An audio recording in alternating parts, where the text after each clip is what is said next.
Great to have with us today, Gordon Mote. Gordon, how are you? Man, I am in my happy place. I'm out on my back porch, and the birds are singing. And now my ultimate happy place is a beach someplace. But when I can't be at the beach, this is my happy place. We've got a screened-in porch out here with the fans going. I got my golden retriever out here with me, and we're just kind of hanging out, talking to you. So the preference is working on the tan, huh? Well, I don't know if I'm working on much of a tan. I, you know, being in the studio as much as I am, I tan really easily. But I used to tan easily, I should say. Now I just burn. So I have to be real careful. And I don't have any hair to speak of to protect my head. So I have to be real careful and all that fun stuff. I guess the older we get, it changes. But I sure do love to be outside. I'm outside. If I'm at home, uh, I'm outside. That's one of the things that I have missed so much about not having sports is because I'm a huge sports fan. And when I would come home from the studio or whatever, man, we'd have the boys and we got a TV out here and we'd watch a lot of MLB games, a lot of baseball. Of course, we're big football and basketball fans too. And with the Predators here in Nashville, we've kind of gotten into the NHL, but baseball, if I had to pick, I don't know, baseball, football, I don't know. But we love our Braves and watch a lot of baseball, and we sure have missed that. Just some good boy male bonding time out here on the porch. But yeah, if I'm home, chances are I'm outside listening to sports or reading a book or just trying to get away from, all the music and just listen to the birds. And boy, I tell you what, they're about my favorite music anywhere, these birds. Indeed. Since you were originally from Alabama, Gadsden, I've got to ask you this, college football, who's your favorite? Well, we're big Alabama fans, me and the boys, and we love basketball too. We go to some Alabama basketball games every year, and of course, they just did the expansion at Sewell Thomas Stadium for baseball, and so we're not just football fans, although football is a huge part of it. But we love.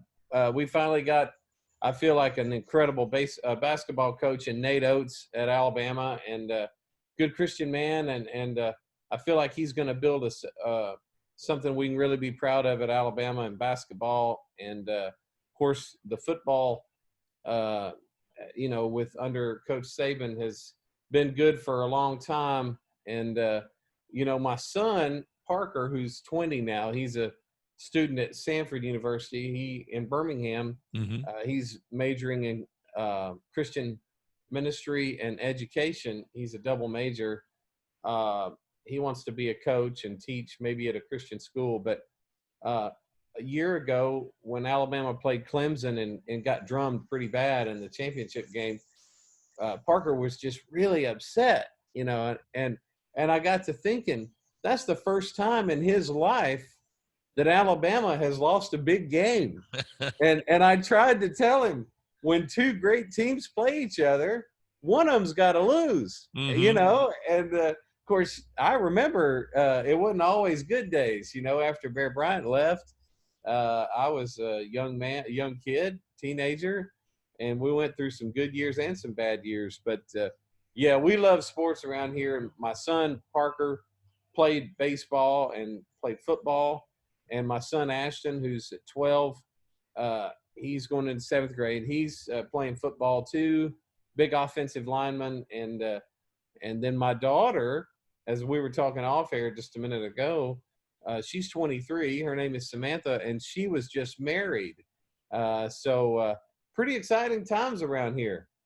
Indeed. And we haven't even begun the real excitement, and that is the music of Gordon Mote. I want to go back, though, in time. We're going to try to, in the time span of about 12 minutes, pack the entire life of Gordon Mote into this 12-minute span. I ran where at the age of 3, you shocked your family by sitting on a piano bench and playing Jesus Loves Me during a Thanksgiving event. Now, I can't go back that far anymore. I'm so old, I can't remember 3 years of age. But do you remember doing that? If you don't, do you remember your earliest times of sitting at the piano? I don't remember that particular day, but everybody in the family told the same story. And I really started questioning it once I became a teenager. And when everybody told me the same story, I was like, okay, this has got to be true. Mm-hmm. And then they had pictures to document it. Matter of fact, if you ever see me at concert and I tell the story and play Jesus Loves Me, you will see the photograph of my very first time playing the piano. Mom was really smart to take some pictures, and we were able to digitally remaster those pictures, so to speak, do some editing, and make them to where they look good on a screen with the new digital technology that they have to do that. But yeah, man, my first memories of being at a piano, I guess maybe I would have been about 4. The first time I played in public, I do remember that. I played at a military base in Anniston, Alabama. Fort McClellan used to be a big military base. Mm-hmm. And I remember playing for all the men and women there, playing and singing at 4. And I remember doing some television, local television, when I was 5.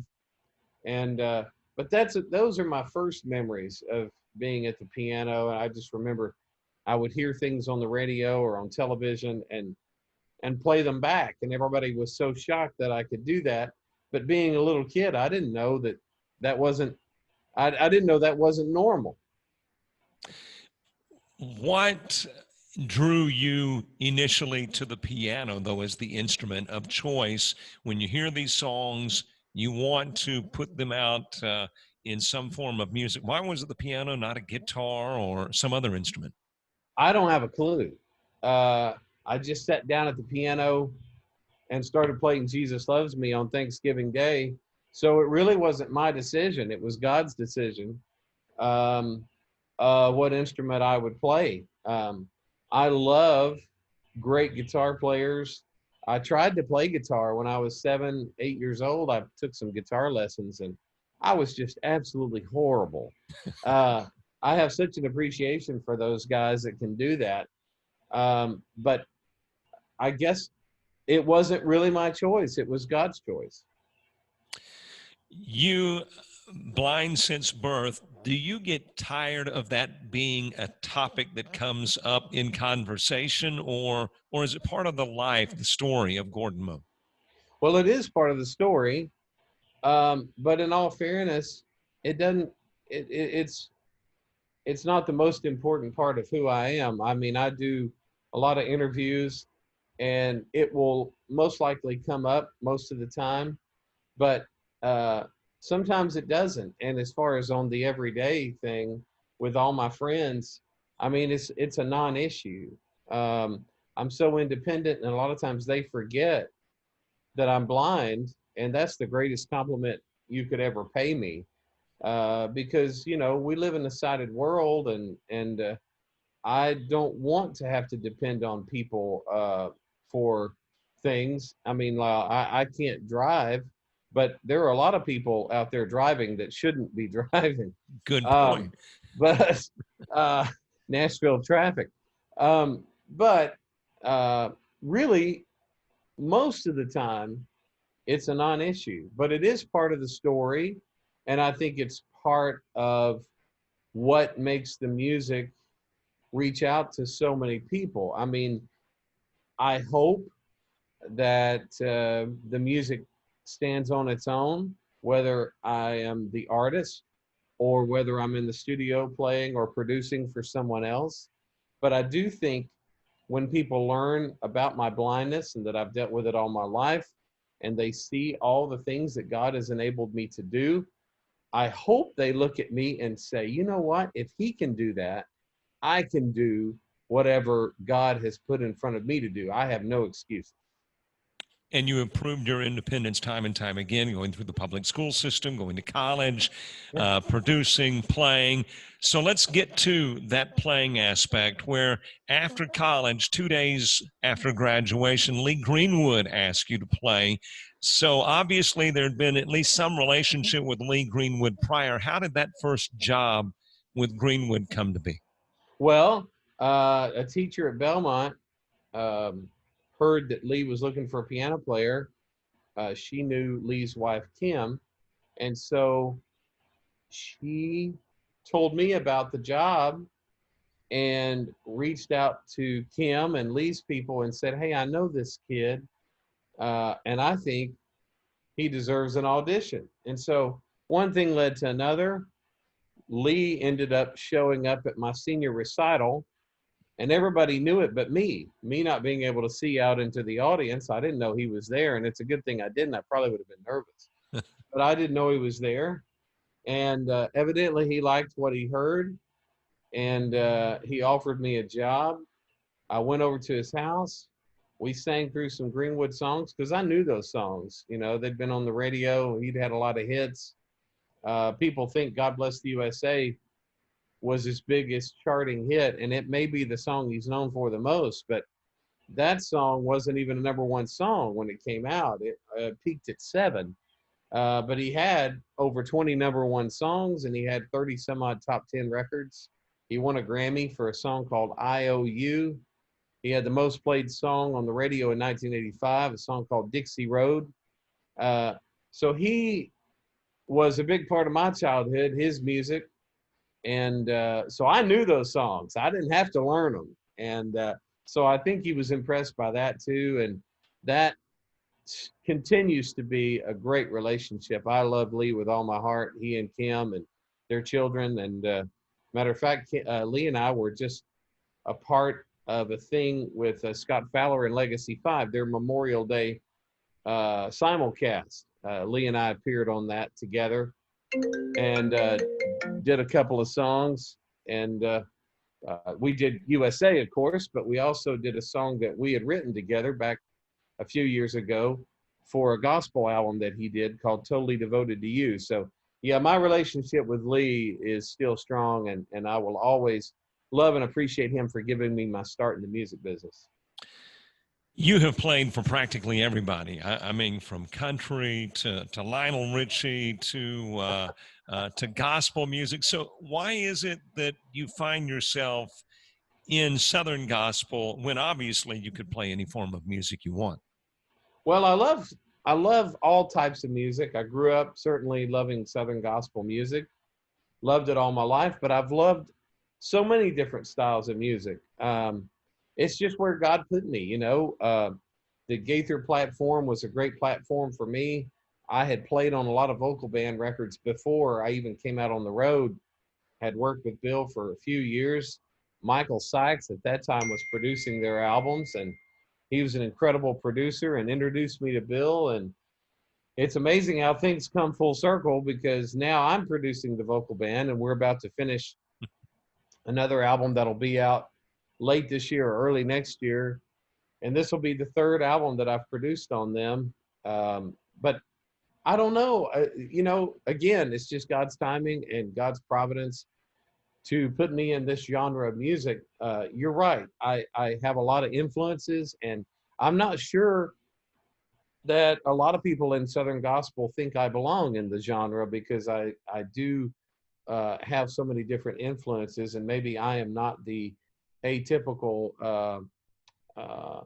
Southern gospel artist, but I do love and respect what it is, and I just I enjoy bringing my own brand of whatever it is I do to the genre. Well, for whatever it's worth, I love the non-typical, Southern gospel artists. So we appreciate those different styles that you bring into the music. Before I ask about, since you mentioned the production aspect, before I do that, though, you began in music primarily as a musician. In gospel music now, you are singing. Did you, when you first started as a musician for these various artists, ever picture yourself as an artist vocally as well? Well, you know, when I was touring with different artists and all that, I always sang with them. You know, always sang harmony. And when I was a kid, I had a little 4-track recorder, and I would write songs and I'd record them and I'd sing them. And I always kind of thought I wanted to be an artist, But then when I started playing with other people, I thought, I could be happy doing this.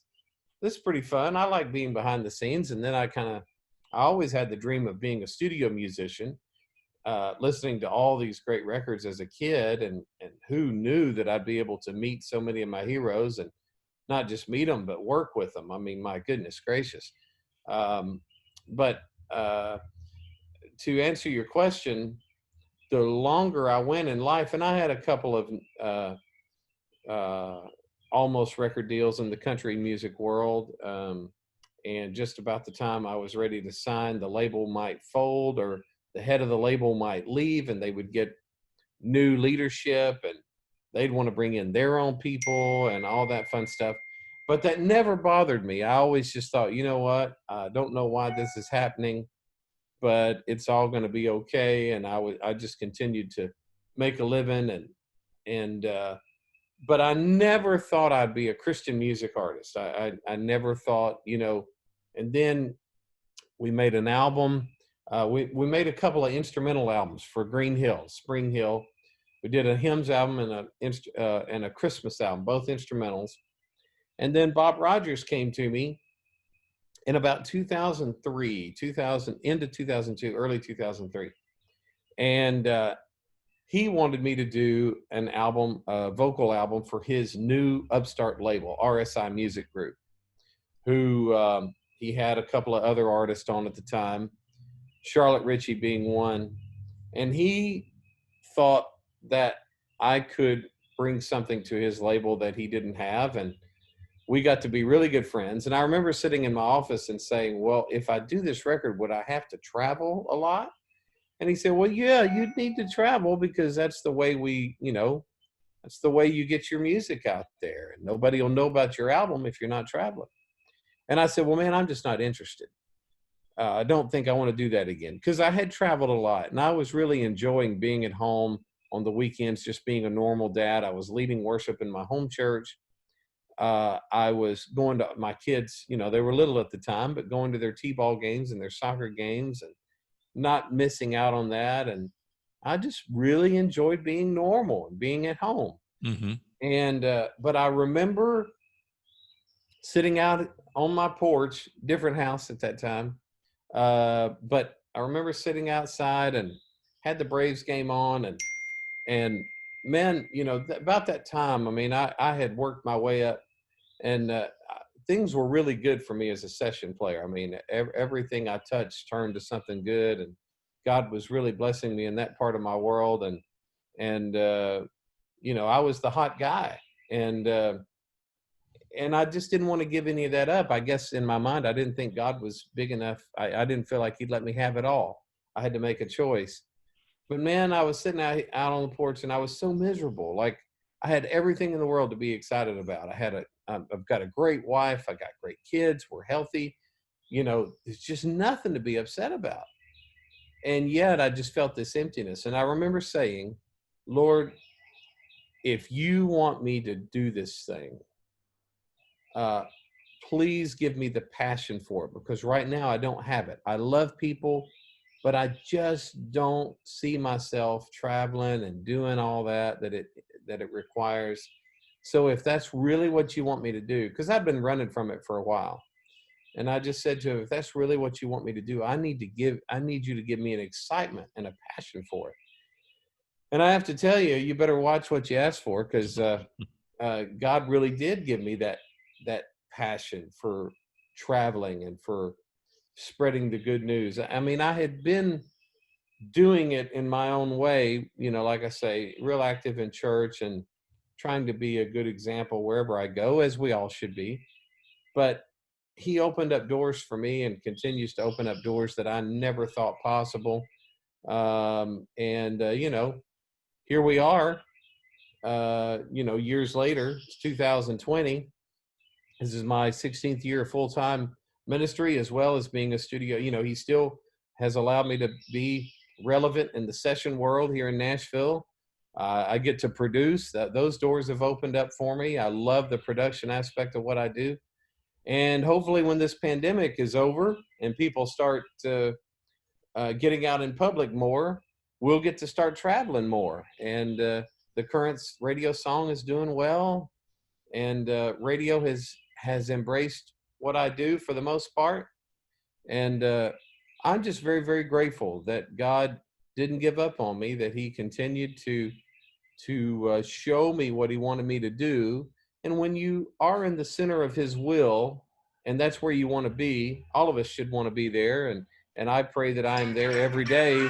I want to be there every day. Sometimes I'm not sure what that is or what that means, but if we're in the center of His will, He will help us to, He'll give us the strength to do whatever it is He's called us to do, even when it gets tough, even when we're not sure. And I mean, with this pandemic going on, many of us, not just me, many of us are not sure what the future looks like. We're not sure if we're going to be able to keep our buses.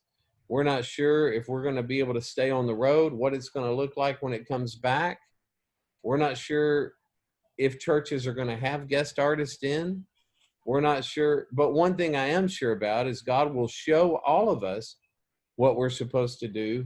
And I'll just say one more thing about that.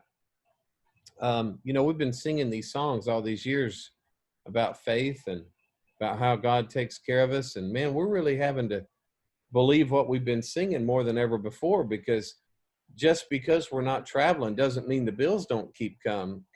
Our bus insurance, and many of us have upkeep and payroll and all those things. And but God is a provider. He's a need meter.